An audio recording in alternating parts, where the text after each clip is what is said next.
नमस्ते। तपाईको वेबसाइट एउटा डिजिटल पसल जस्तै हो। यो कतै बस्नु पर्छ हैन र?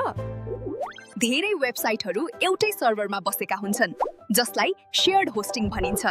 यो एउटा साझा अपार्टमेन्ट जस्तै हो, तर साझा घरमा स्रोतहरू सीमित हुन्छन्।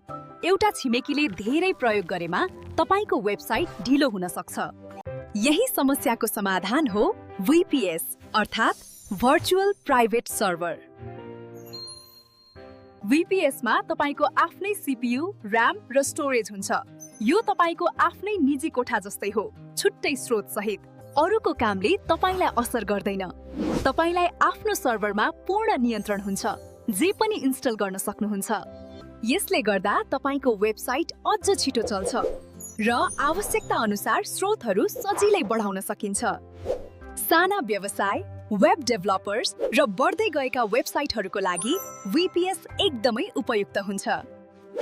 छोटकरीमा VPS ले साझा लागतमा निजी सर्भरको शक्ति दिन्छ। यो एउटा स्मार्ट छनौट हो। अब तपाईले बुझ्नुभयो होला VPS के हो। अर्को पटक भेटौँला।